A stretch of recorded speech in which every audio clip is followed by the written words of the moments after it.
no, jo al·lucino, o sigui... El gos dormint tota la tarda, saps? I es posa... I es fot a cridar ara, Ito! Ito! Això és per flipar, o sigui, jo ja... Jo sóc més gafe que... T'ho juro. Jo. Vídeo 2 setmanes seguides. Flipa. Mira, jo tinc pigues, però no tothom se n'adona. Però jo sé que les tinc, en plan... it's a fact, o sigui... Jo tinc pigues, vale? Jo tinc pigues des de que era petita. Però clar, que la gent les vegi, doncs depèn de diversos factors. La llum, si m'estan veient en persona o en una foto, si és una foto, si la càmera és bona, si no, si m'està mirant un miope, si el miope porta ulleres, etc etc. És a dir, que a mi em vegin les pigues depèn de diversos factors diferents que no determinen si jo tinc pigues o no. O sigui, les pigues segueixen allà, però a vegades les veus i a vegades no.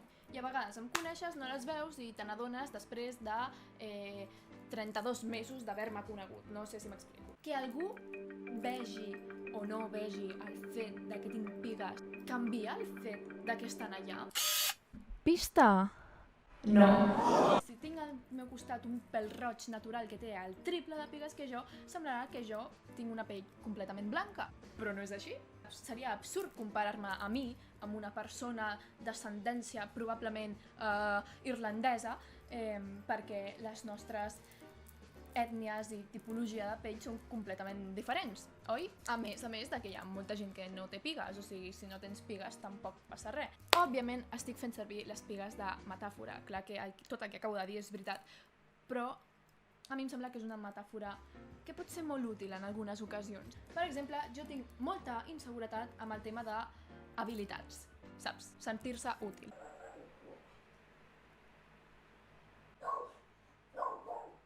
Imagina't que a mi se'm dona bé nedar, que no és el cas, però imagina-t'ho. Si a mi se'm dona bé nedar, porto tota la meva vida nedant, no sé què, i que bien nado. En clase de natación. ¡Está buenísima!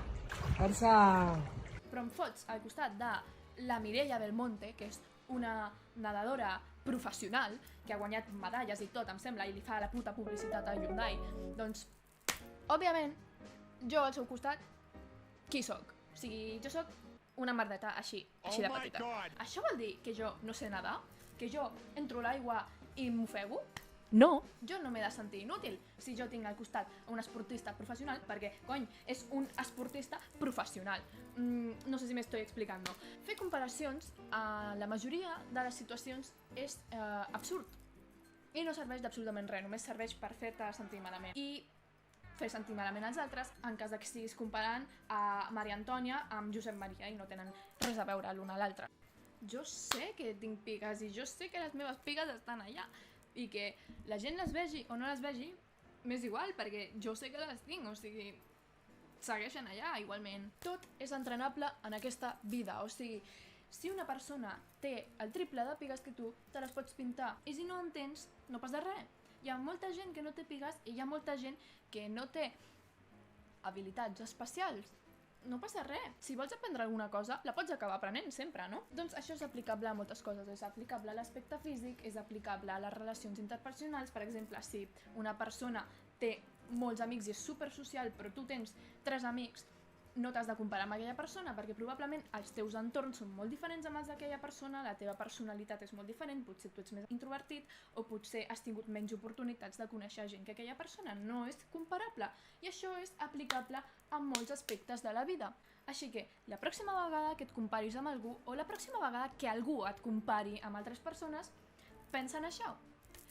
No tots tenim la mateixa pell i no tots tenim les mateixes circumstàncies de la vida, per tant, no tots obtenim els mateixos resultats en la mateixa quantitat de temps. Cadascun és diferent i això està bé, és completament normal i si tothom fos igual, doncs el món seria una putíssima merda perquè no hi hauria diversitat. Així que, si vols tenir pigues, pren el sol. Tot i que no sé si és molt sa per la pell, però com no estic parlant en termes literals, crec que ja s'entén el missatge, així que, bueno, ja està. Un petó. It's been a while since I thought about it.